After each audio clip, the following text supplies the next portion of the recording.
Sir, एक मौलाना है बिहार का जिसका नाम है मौलाना अब्दुल्ला सालिम चतुर्वेदी। पहले तो उसका नाम देख लीजिए। उसने जिस तरह की शब्दावली का इस्तेमाल योगी आदित्यनाथ की माताजी के लिए किया है सर, भड़काऊ बयान दिया है। इस तरह की बातों को, इस तरह के बयानों को कैसे बर्दाश्त किया जाए? अंजू जी, मैं आपकी के क्रोध को, आपकी उद्वलितता को मैं समझ रहा हूं, और ऐसे लोगों को, पागल कुत्तों को ज्यादा महत्व नहीं दिया जाता है। मैंने पहले भी कई शो पे कहा था कि ये ऐसे पागल कुत्ते हैं, इनके बारे में तो पुलिस को मौका दीजिए, ये इनकी खातिर तवाज़ो ऐसे कर देंगे, ये भूल जाएंगे अपनी माँ का बाप का नाम। मैं ज्यादा बड़ी बात नहीं कह रहा हूं, लेकिन ऐसे एलिमेंट्स को मैंने बहुत डील किया है और डील करने में पुलिस सक्षम है। मुझे वैसे इनकी हिफाजत को लेकर के मैं फिक्रमंद हूं, क्योंकि हम लोग कानून से चलने वाले लोग हैं। ये जब गिरफ्तार होंगे, यूपी आएंगे, जब पेश होंगे अदालत जाएंगे, जब जनता का समूह ही इनकी खातिर कर लेगा, तो पुलिस का तो नंबर ही नहीं आएगा खातिर तवाज़ो करने का। उनके तो दिल के अरमा आंसुओं में बह करके निकल जाएंगे पुलिस वालों के। जनता इनकी ऐसी खातिर करेगी, ये भूल जाएंगे। बोलने की तमीज नहीं, कहते हैं अब्दुल्ला सलीम चतुर्वेदी। काहे बात के चतुर्वेदी हो? ग्राम तुमसे कहा नहीं जा रहा, 250 ग्राम।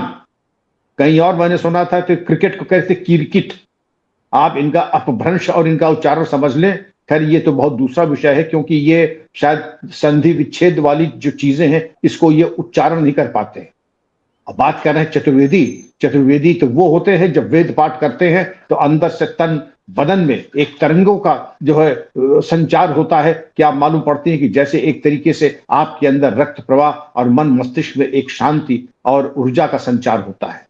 ये चतुर्वेदी ने, इसने जो बातें कही हैं इतनी वाहियात, उसके ऊपर पहले मैं मशवरा दूंगा कि जहां कहीं की पुलिस हो, बिहार की हो, उत्तर प्रदेश की, इनके ऊपर सबसे पहले तो रासुका के अंतर्गत वारंट निकलवाएं, एनएसए, और उसके बाद जो सब्सटेंटिव ऑफेंसेस हैं मैं आपको बता रहा हूं, दोनों बदन से किसी के मन में कोई शक व शुबा ना रहे। धारा 196 बीएनएस, 153 एआईपीसी भड़काऊ बयान, धारा 299 295 एआईपीसी वैमनस्य से कटुता पैदा करना, धारा 353 बीएनएस, 505 आईपीसी जो पहले थी, और धारा 197 1 बीएनएस। इनमें सब में 3 साल से ज्यादा की सजा है, और इसके 3 से 5 साल तक की सजा है। और रासुका तो आपको मालूम ही है। मैं तो ये भी चाहूंगा कि इनके ऊपर गैंगस्टर्स एक्ट भी लगाया जाए।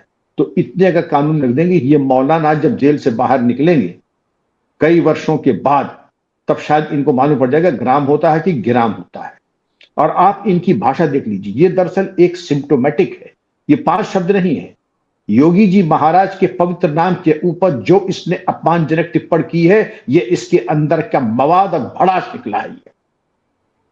ये सिर्फ वक्तव्य में नहीं कह रहा हूं, ये इसके अंदर का मवाद और भड़ास है। और ये अंदर से इतना भरा था कि ज्वालामुखी फूट गया। अब ये खुद भी पश्चाताप कर रहा होगा कि मैंने क्या कर दिया, मैंने सेल्फ गोल कर दिया, पैर पे कुल्हाड़ी चला दी। आगे आके देखिए ये होता क्या है। इनका भविष्य मुझे बड़ा अंधकार में दिखाई पड़ रहा है।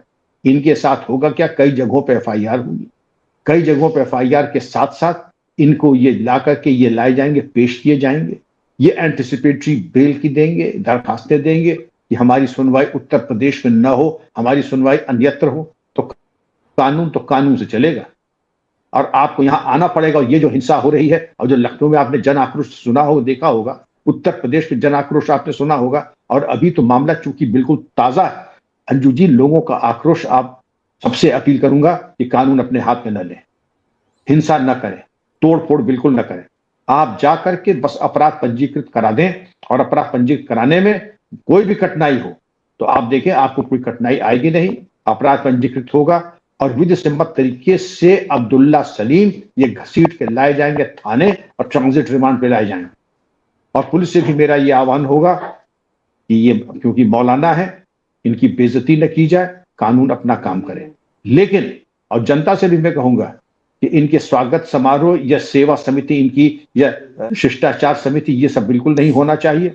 ये बिल्कुल सीधे पुलिस वैन से जाए कोर्ट में पेशी, उसके बाद जाए जेल। लेकिन मौलाना की जो हरकत थी, आपने एक चीज ताजुब नहीं की।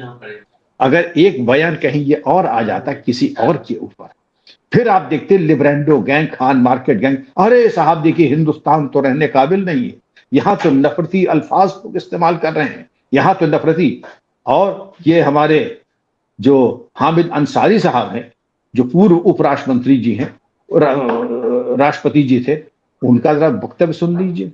कि अब ये देश रहने लायक नहीं रहा, लेकिन इसके बारे में सबके मुंह में ऐसा दही जमा है, सबने मौन व्रत धारण कर रखा है।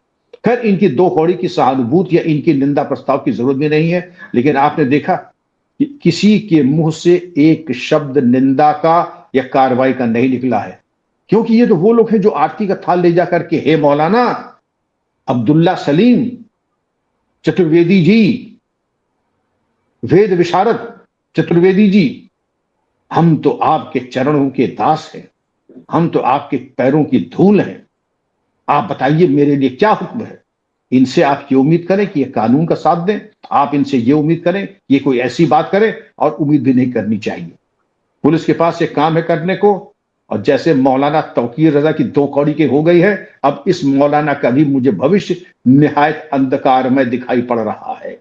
और साथ में इन लोगों के दिमागी, जिसको कहते हैं इंटेलेक्चुअल डिसऑनेस्टी, वो भी हद दर्जे का है कि आपने जरूरी नहीं समझा कि एक निर्वाचित लोकप्रिय मुख्यमंत्री के बारे में और उनकी माताजी को लेकर के जो इसने वक्तव्य दिए हैं, उसके बारे में एक आलोचना, निंदा, कठोर सजा न सुना है, न सुनिएगा, न सुना, क्योंकि इसमें हमें राजनीतिक तुष्टीकरण से वोट बैंक की पॉलिटिक्स सिद्ध नहीं हो रही है। तो अंजू जी इसके तो खैर ठीक है, लेकिन अब मैं आपको बता दूं कि अगर ये पहले हुआ होता या ऐसे लोगों के, तो हमारे पुलिसकर्मी भी जो है ऐसे मौकों की तलाश करते हैं।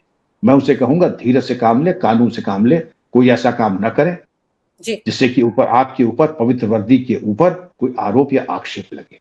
सर, आप ये देखिए कि जितने भी मौलाना है, चाहे वो मौलाना अरशद मदनी हो, छोटा या जूनियर वाला, या ये मौलाना तौकीर रजा का आपने नाम लिया, सर ये मौलाना होते हुए भी ऐसी भाषा का इस्तेमाल करते हैं, तो फिर काहे के मौलाना हुए।